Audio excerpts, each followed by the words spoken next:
सहनाववतु सहनौ भुनक्तु सह वीर्यं करवावहै तेजस्विनावधीतमस्तु मा विद्विषावहै। ओम शांति शांति शांति। ओम श्री गुरुभ्यो नमः।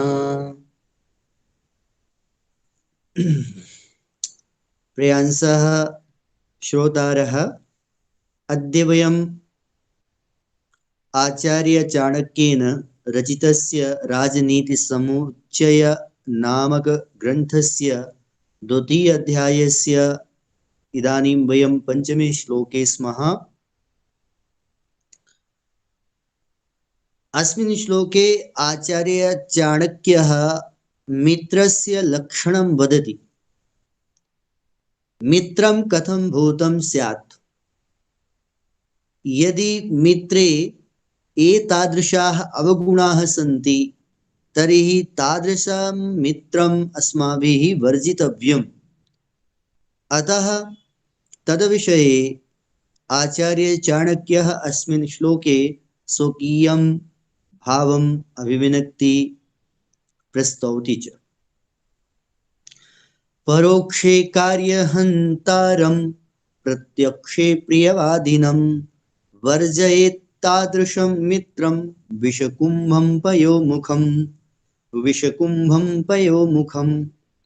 परोक्षे कार्यहन्तारं प्रत्यक्षे प्रियवादिनं वर्जयेत् तादृशं मित्रं विषकुम्भं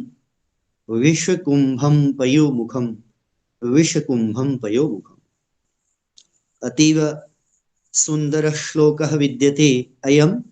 पश्यन्तु, तावत् अस्माभिः अत्र सन्धियुक्तानि पदानि पूर्वं द्रष्टव्यानि।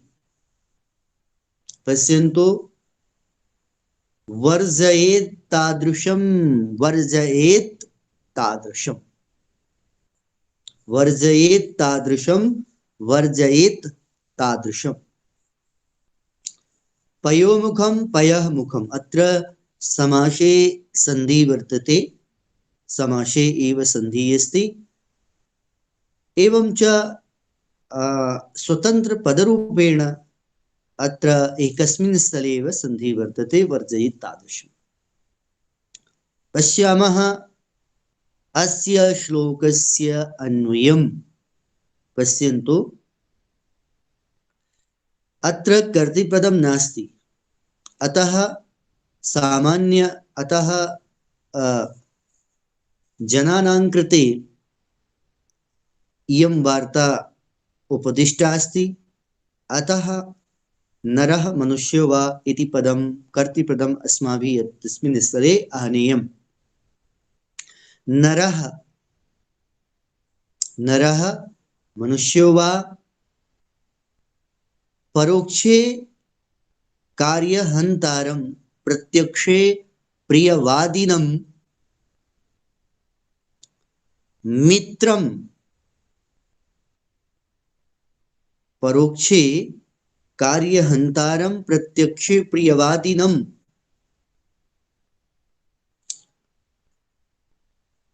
तादृशं मित्रं वर्जयेत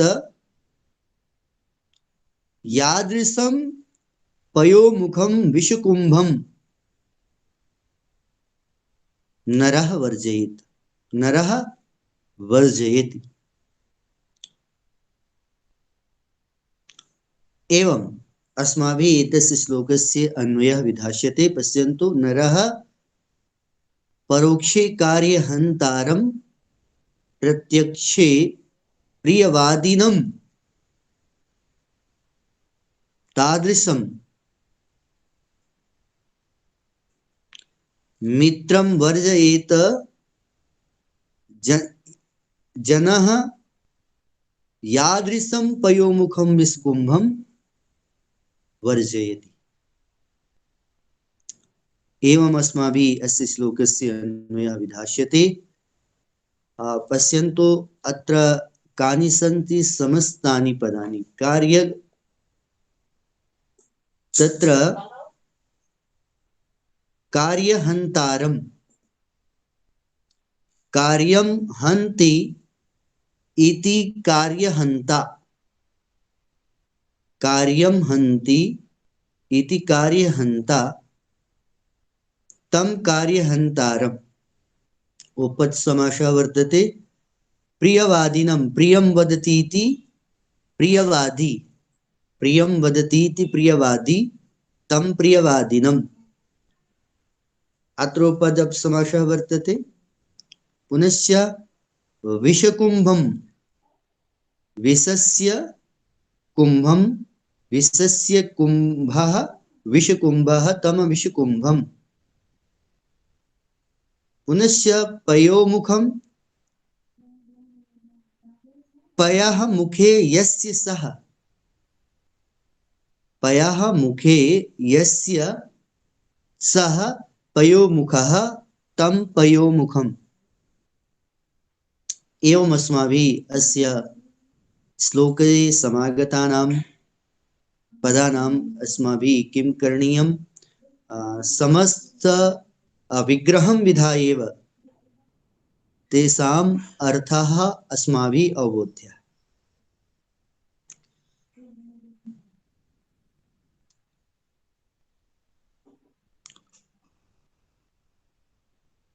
पश्यन्तु इदानीम् अत्र समागतानां पदानां कः परिचयः। परोक्षे अत्र पश्यन्तु अजन्त अकारान्त नपुंसकलिङ्ग शब्दः। परोक्षे इत्यत्र सप्तमी विभक्ति एकवचनं विद्यते। पुनश्च कार्यहन्ता, कार्यहन्तारम् अत्र अस्ति द्वितीया विभक्ति एकवचनं। प्रत्यक्षे इत्यत्रापि अजन्त अकारान्त पुल्लिङ्ग, अजन्त अकारान्त नपुंसकलिङ्ग शब्दः। पुनश्च प्रियवादिनम् इत्यत्रापि द्वितीया विभक्तिः एकवचनं विद्यते। वर्जयेत् इत्यत्र विधिलिङ्ग लकारस्य प्रथम पुरुषस्य एकवचनस्य इयं क्रिया अस्ति। तादृशं, तादृशम् इति तादृश शब्दः, तत्र द्वितीया विभक्तौ एकवचने अस्ति इदं पदं। मित्रम् अजन्त अकारान्त नपुंसकलिङ्ग शब्दः इत्यस्मिन् अस्ति द्वितीया विभक्ति एकवचनं।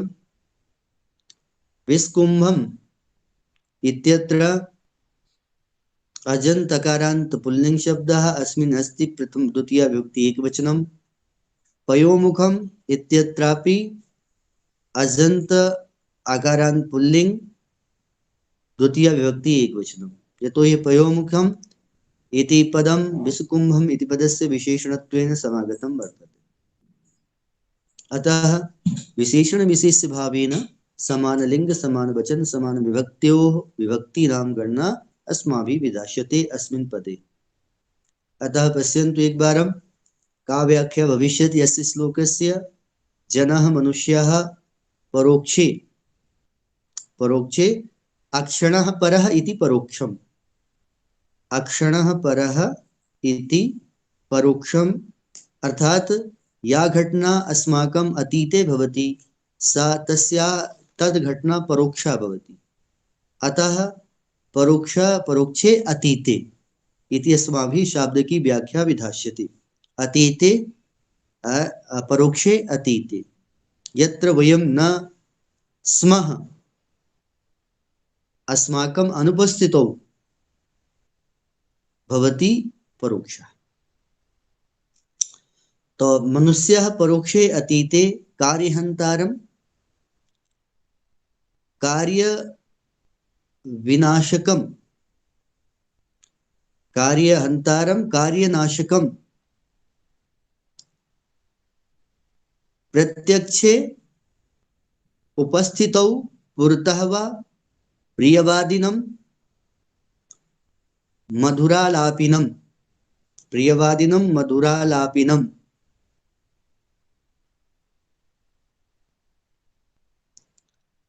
लापिनं तादृशं तथा भूतं मित्रं सुहृदं वर्जयेत् त्यजेत्। यादृशं पयोमुखं दुग्ध दुग्धाननं पयोमुखं दुग्धाननं विषकुंभं गरलकुंभं जनः वर्जयति त्यजति। जनः पयोमुखं दुग्धाननं विषकुंभं गरलकुंभं गरलघटं त्यजति वर्जयति त्यजति। एवं अस्माभिः अस्य श्लोकस्य व्याख्या विधास्यते। कः सरलार्थः पश्यन्तु एकवारं। मनुष्यः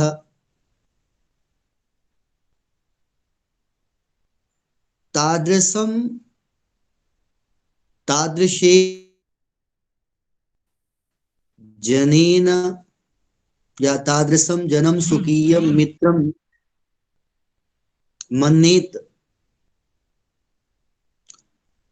जनः तादृशं जनं स्वकीयं मित्रं मन्येत न मन्येत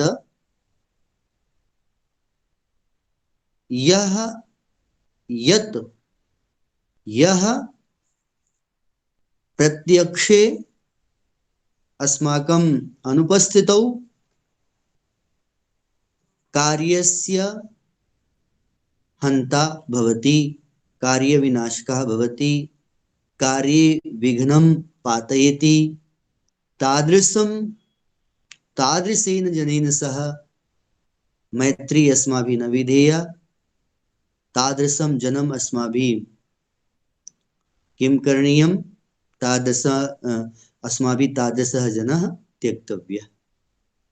एवम् आशय। प्रत्यक्षे प्रियवादिनं पुरतः प्रियम् आलपति, अनुपस्थितौ कार्यं हन्ति। यदि एवं करोति मित्रं तर्हि तादृशं मित्रं वर्जयेत्। एवम् आशय। तो तर्हि यः जनः यत् मित्रम् अनुपस्थितौ कार्यं हन्ति, उपस्थितौ प्रियम् आलपति, तर्हि तादृशं मित्रं जनः वर्जयेत्। कथमिव? कैव? यथा लोके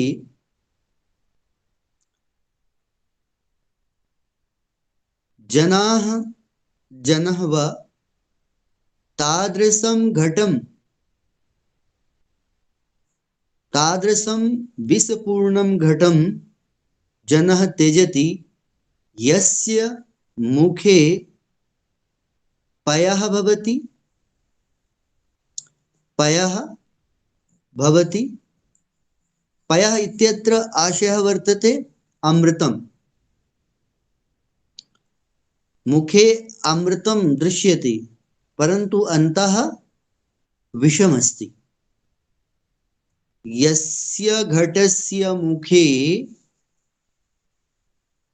अमृतं वर्तते परन्तु अन्तः संपूर्णमेव विषं भवति, तादृशं घटं लोके यथा जनः त्यजति तथा एव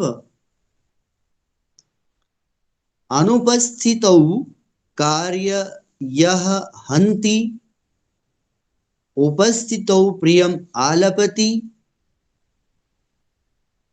एतादृशम् आचरणं कुर्वन् मित्रं जनः वर्जयेत्। एवम् आशयः अत्र अस्ति।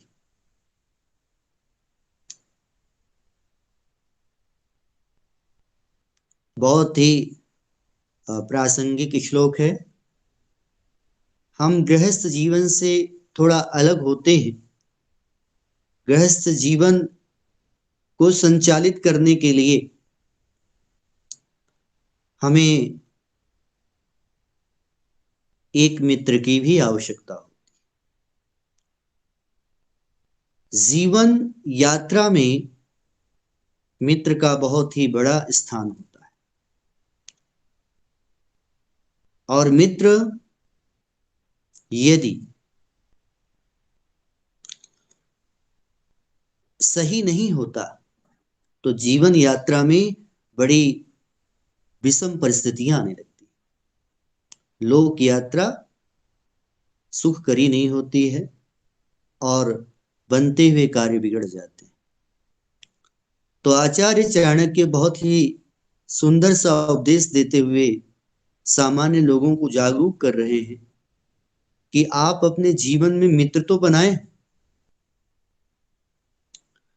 परंतु ऐसे व्यक्ति को मित्र न बनाएं जो आपके सामने आपकी प्रशंसा करता हो और अनुपस्थिति में आपके द्वारा किए जाने वाले कार्य को बिगाड़ने का, उसे नष्ट करने का प्रयत्न करता हो। वैसे किसी एक विद्वान ने कहा था कि संसार में सभी को मित्र नहीं बनाना चाहिए, मित्रता की पात्रता कुछ लोगों में ही होती है, तो ऐसे लोगों को ही मित्र बनाना चाहिए। सभी को मित्र हम नहीं बना सकते, और जिन्हें हमें मित्र बनाना चाहिए उनमें क्या मापदंड है, उस विषय में आचार्य चाणक्य कहते हैं कि हमें हमारे अनुकूल बोलने वाला, हमारे सामने मधुर बोलने वाला व्यक्ति हमारा मित्र नहीं हो सकता यदि वह अप्रत्यक्ष में हमारी निंदा करता है, हमारे कार्य की विकृति करता है, हमारे कार्य को बिगाड़ता है। तो ऐसा व्यक्ति हमारा मित्र नहीं हो सकता, क्योंकि प्रत्यक्ष में मधुरालापी व्यक्ति उसी प्रकार होता है जैसे एक चापलूस व्यक्ति का कार्य होता है। चापलूस व्यक्ति कैसे होते हैं? चापलूस अपने स्वामी के सन्निकट घूमता है और मीठा मीठा बोल करके, अनुकूलता भरी बातें कह करके वह अपना काम निकाल लेता है। तो काम निकालने वाले जो व्यक्ति हैं और उसके लिए मधुर आदि वाणी का जब सहारा लेते हैं तो ऐसे व्यक्ति चापलूस कहलाते हैं। अवसर निकल जाने पर वो आपकी तरफ देखते भी नहीं हैं, आपसे बात भी नहीं करते हैं, और ये लगता है कि आपको कभी वो जानते भी थे। तो इस तरह के जो व्यक्ति होते हैं, इस प्रकार के व्यक्तियों का त्याग कर देना चाहिए, क्योंकि अप्रत्यक्ष में भी वो आपके कार्य का हनन ही करेंगे। प्रत्यक्ष में तो बोलेंगे, अप्रत्यक्ष में कार्य के हंता हो जाएंगे। दृष्टांत बहुत सुंदर दिया कि जैसे घड़ा है और घड़े के ऊपर अमृत का लेप लगा दिया गया है और उसके नीचे विष ही विष भरा हुआ है। तो जो बुद्धिमान व्यक्ति हैं वो उस छुपे हुए विष को पहचान करके उस घड़े का त्याग कर देते हैं, क्योंकि थोड़े से उस अमृत के लिए, जिसमें केवल मात्र एक प्रतीक है, ऐसे उस प्रतीकात्मक अमृत के लेप वाले उस विष के घड़े को बुद्धिमान क्या कर देते हैं?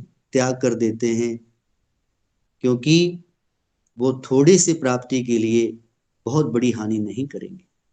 बुद्धिमान व्यक्ति थोड़ी सी प्राप्ति के लिए बहुत बड़ी अपनी विकृति, बहुत बड़ी हानि नहीं करेंगे। उसी प्रकार किसी भी बुद्धिमान व्यक्ति को ऐसे व्यक्ति के साथ, ऐसे मित्र का त्याग कर देना चाहिए यदि वो प्रत्यक्ष में प्रिय आलाप करता है और अप्रत्यक्ष में आपके कार्य का विनाशक है, आपकी निंदा करता है, आपकी चुगली करता है और आपके कार्य को बिगाड़ने की चेष्टा करता है। तो ये वास्तव में त्याज्य हैं और इनके साथ मैत्री नहीं करनी चाहिए। और यदि कोई मैत्री करता भी है, ऐसे जानने पर भी मित्र उन्हें बनाता है, तो वह व्यक्ति महामूर्ख है, क्योंकि वह इन बातों को जानते हुए भी उस पर सावधानी नहीं बरतता है। तो आज के लिए बस पाठ यहीं तक। कल फिर हम आचार्य चाणक्य के अगले श्लोक के साथ आपके समक्ष उपस्थित होंगे। ओम शांति शांति शांति।